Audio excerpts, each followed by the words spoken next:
ভাইজান, আইজ রাইতে এই কামটা না করলে কি চলতো না? আসমান তো মেঘে কালা হয়ে আছে, আর নদীর পাড়ের এই গোরস্থানটা এমনিতেই সুবিধার না। হ্যাঁ, নদী কি তোর আর আমার ডরের হিসাব কইরা ভাঙবরে রতন? কাইল সকালের মধ্যে এই জায়গাটা ভাইঙা নদীতে তলায়া যাইব। মেম্বার সাহেব টেকা দিছে, জিন্দা মানুষের থাইকা মরা মানুষের দাম এখন বেশি। নে কামে লাগ। কিন্তু ভাইজান, রাত বিরাতে পুরানা কবর খুইরা লাশ তোলা, আমার তো হাত পা অবশ হইয়া আসতেছে। যদি কিছু বাই হইয়া আসে? আরে বাইর হইব আবার কি? মরা মানুষ মাটিতে মিশা যায়, হাড্ডি গুলা ছাড়া আর কিচ্ছু থাকে না। ৩০ বছর ধইরা মাটি খুঁড়তাছি, জিন্দা মানুষরে যদ্দূর ভয় পাস, মরা মানুষরে তার কানা করিও ভয় পাবি না। ওরা কিচ্ছু করতে পারে না। যা, ওই শিমুল গাছের গোড়ার কবর চায় কোদাল দেওয়া শুরু কর। ইনি হচ্ছেন করিম শেখ। গোরখোদক হিসেবে তার নাম ডাক আশেপাশের 10 গ্রামে। কবর খোঁড়া, বেওয়ারিশ লাশ দাফন করা, কিংবা নদী ভাঙনের সময় পুরনো কবর থেকে হাড়গোড় তুলে নতুন জায়গায় দাফন করা, এসব তার কাছে ডাল ভাত। মৃত্যু বা পচনশীল শরীর নিয়ে তার কোনো আবেগ নেই। অন্যদিকে রতন একদম নতুন। পেটের দায়ে ভাইজানের সাথে এই ভয়ঙ্কর কাজে এলেও গোরস্থানের নিস্তব্ধতা তাকে প্রতি মুহূর্তে গ্রাস করে। রতন কাপা কাপা হাতে কোদাল চালানো শুরু করলো। করিমও অন্যদিক থেকে মাটি সরাতে থাকলো। বাতাসে একটা ব্যবসা পচা গন্ধের সাথে কেমন একটা অদ্ভুত বুনো গন্ধ ভেসে আছে। হঠাৎ রতনের কোদাল শক্ত কিছু একটার সাথে ধাক্কা খেয়ে টং করে আওয়াজ হলো। ভাইজান, নিচে শক্ত কি জানি বাইজা উঠল, মনে হয় হাড্ডি। আহাম্মকের মতো কথা কইস না রতন। 20 বছরের পুরানা কবর, হাড্ডি তো মাটির লগে মিশা যাওয়ার কথা। টর্চ তার ধরের দিকে। করিম নিজে গর্তের ভেতরে নেমে হাত দিয়ে মাটি সরাতে থাকল। হঠাৎ তার হাত থেমে গেল। টর্চের আলোয় দেখা গেল মাটির নিচে কোনো হাড়গোড় নেই, বরং সম্পূর্ণ অবিকৃত একটি কাফনের কাপড় দেখা যাচ্ছে। 20 বছর মাটির নিচে থাকার পরও কাপড়টা একটুও পচেনি, শুধু কাদা লেগে আছে।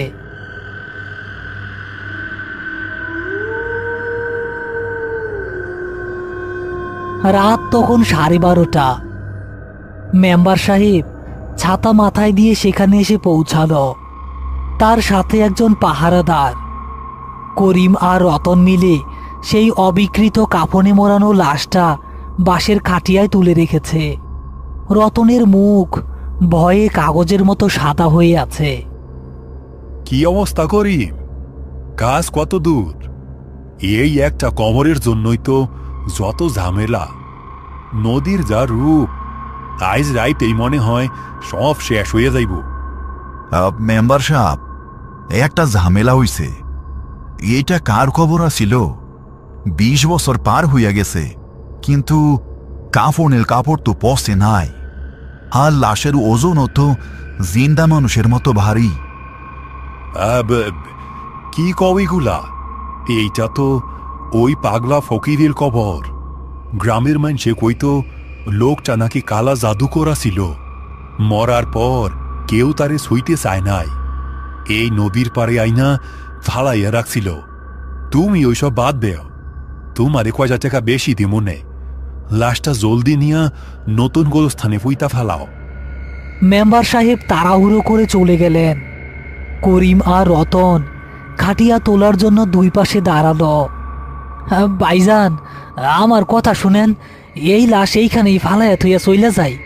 আমার মনে কইতাছে এই কাফনের ভিতরে কোনো মানুষ নাই, অন্য কিছু আছে। আহ, চুপ কর। টেকা হালাল করতে হইব না। তুই খাটিয়ার পিছন দিকটা দহর শক্ত কইরা একবার নতুন কবরে ফালাইতে পারলেই আমাগো কাম শেষ। তারা খাটিয়া কাঁধে তুলে হাঁটতে শুরু করলো। চারদিকে এখন ঘন অন্ধকার, নদীর গর্জন আরো বেড়েছে। হঠাৎ ঝিরঝির করে বৃষ্টি পড়তে শুরু করলো। করিম সামনে আর রতন পেছনে। তারা খাটিয়া কাঁধে নিয়ে একটি বাঁশবাগান পার হচ্ছে। রতনের মনে হচ্ছে কাঁধের ওপরের লাশটা যেন প্রতি কদমে একটু একটু করে ভারী হচ্ছে, যেন কাফনের ভেতরের জিনিসটা ফুলে ফেপে উঠছে। হ্যাঁ, ভাইজান, খাটিয়াটা একটু নামাই, আমার কাঁধ ছিঁড়া যাইতাছে। এত ওজন তো একটা মরা মানুষ হইতে পারে না। আরে আর একটু পর, একটু কষ্ট কইরা দইরা রাখ। হঠাৎ বাঁশবাগানের ভেতরের বাতাস একদম থেমে গেল। রতনের মনে হলো তার ঠিক কানের কাছে কেউ একজন ভারী নিঃশ্বাস ফেলছে। সে আর চোখে খাটিয়ার দিকে তাকালো। টর্চের আলো সরাসরি লাশের ওপর পড়ছে না, কিন্তু আবছা আলোয় সে যা দেখতে পেল তাতে তার রক্ত হিম হয়ে এলো। কাফনের কাপড়ের বুকের কাছটা ধীরে ধীরে একবার ফুলে উঠছে, আবার নামছে, ঠিক জ্যান্ত মানুষ যেভাবে নিঃশ্বাস নেয়। ইয়া আল্লাহ, ভাইজান, লাশ তো নিঃশ্বাস নিতেছে।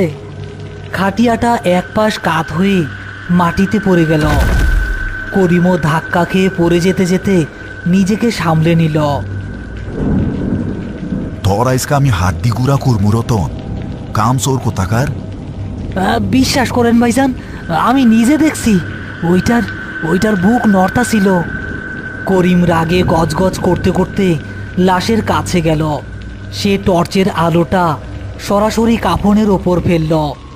সব কিছু স্থির, কোনো নড়াচড়া নেই।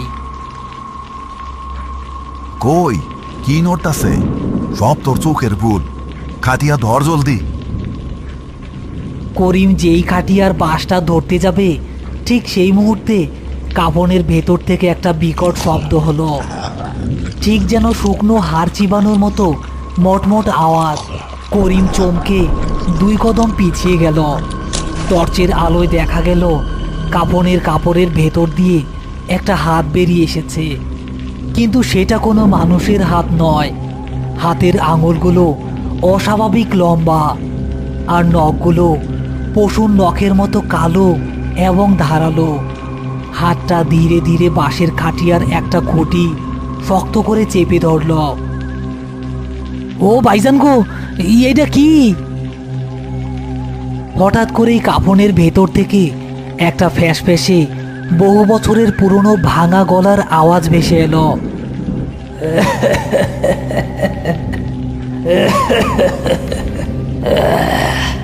20 বছর এই মাটির নিচে দম বন্ধ হইয়াছিল রে করিম, আইস তুই আমারে মুক্ত করলি।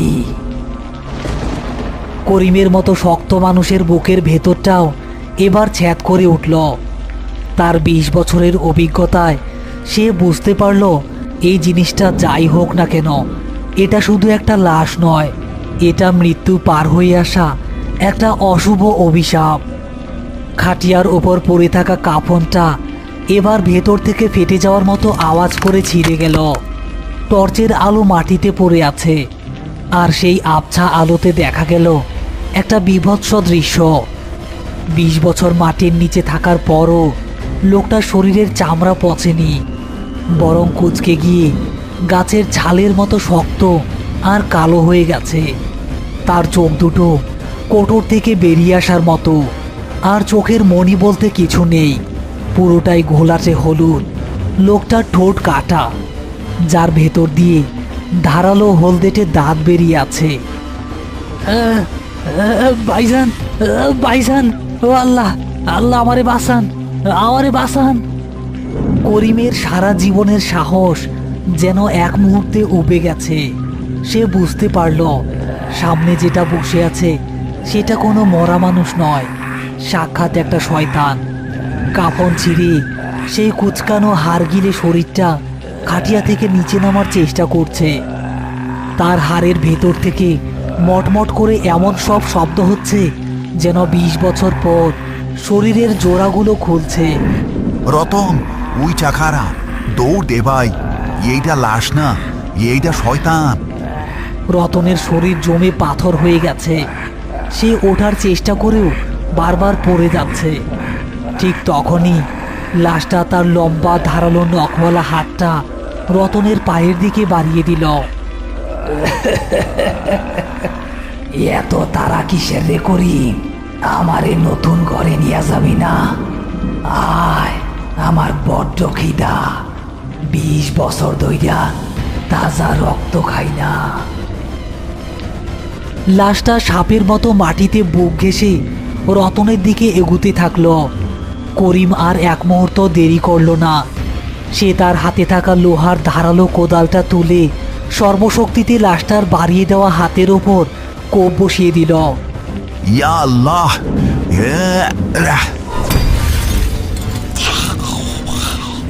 যা শয়তান, দূর হ।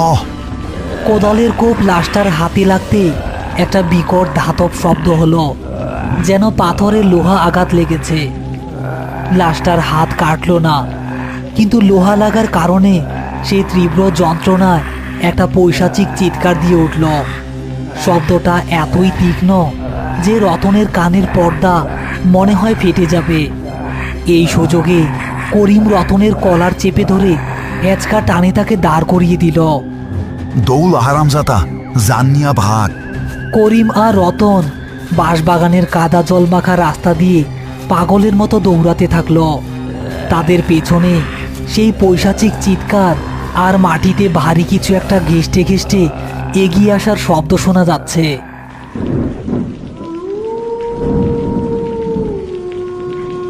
মৃত্যু মানুষের জীবনের আমোঘ সত্য, কিন্তু কিছু কিছু মানুষ বেঁচে থাকতে শয়তানের এত কাছাকাছি চলে যায় যে মৃত্যুর পরও মাটি তাদের গ্রহণ করতে চায় না।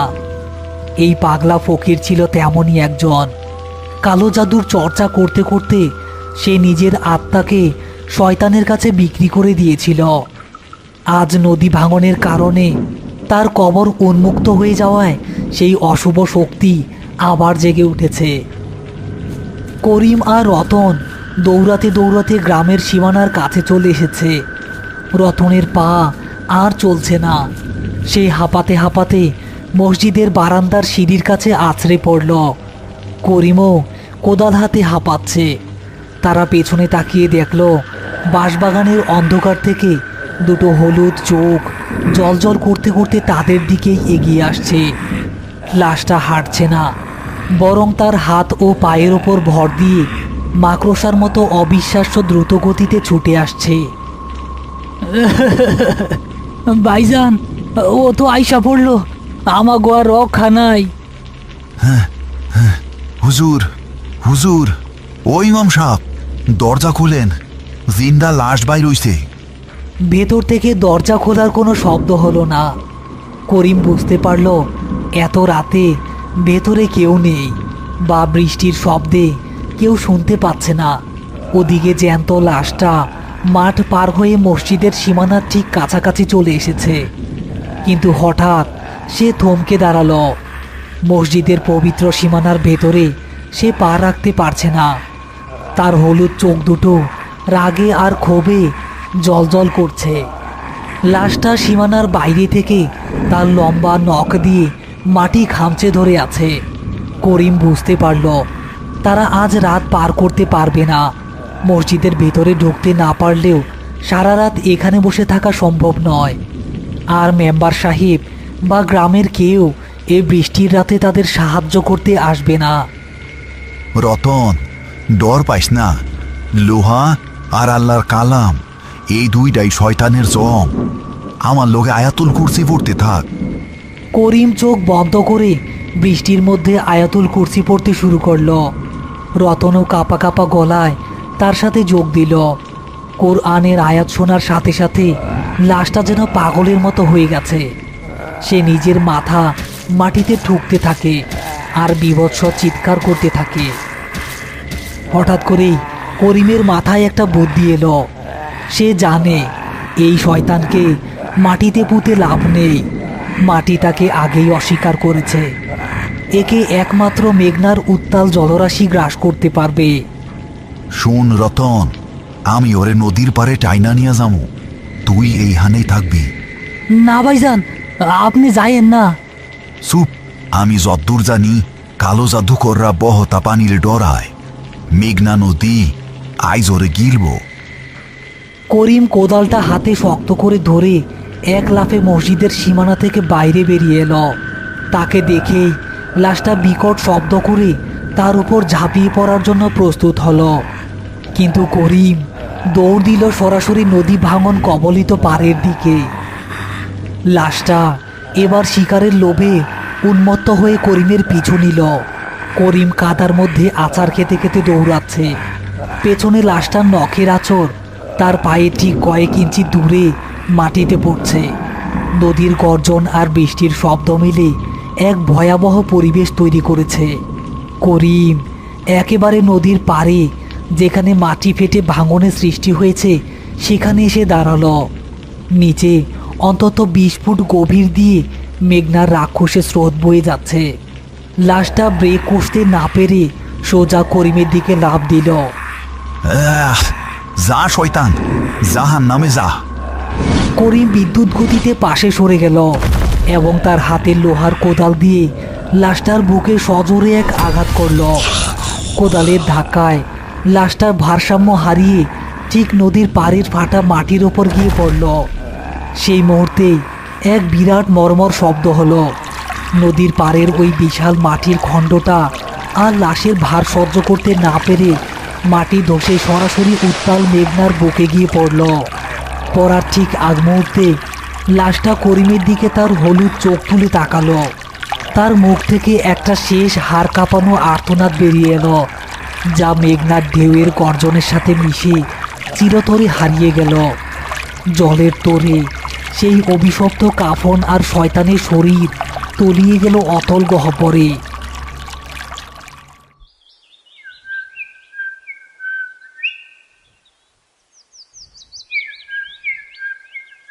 কি খবর করিম? রাইতে তো বিশাল তুফান গেল, তোমাগো কাজ তো শেষ করতে পারো নাই মনে হয়। নদীর যা ভাঙনা ছিল, পুরানা গোরস্থানের কিছুই তো আর বাকি নাই। ওই পাগলা ফকিরের কবরটাও নদীতেই গেছে, তাই না? জি মেম্বার সাহেব, নদীতেই গেছে। মাটি জানিতে চায় না, মেঘনা তা ঠিকই নিজের পেটে টাইনা নিয়ে যায়। রতন করিমের দিকে তাকালো। তার মনে পড়ে গেল কাল রাতের সেই হলুদ চোখ আর মটমট করে হাড় ভাঙার শব্দ। সে একটা বড় ঢোক গিলে চায়ের কাপটা নামিয়ে রাখল। সে জানে জীবনে আর কোনোদিন সে গোরস্থানের আশেপাশেও যাবে না। কিছু কিছু রহস্য নদীর গভীরেই লুকিয়ে থাকা ভালো। মেঘনা নদী যেমন মানুষের ঘরবাড়ি ভাঙে, তেমনই হয়তো কখনো কখনো অশুভ শক্তিকেও নিজের অতল গহ্বরে ডুবিয়ে দেয় মানুষেরই সুরক্ষায়।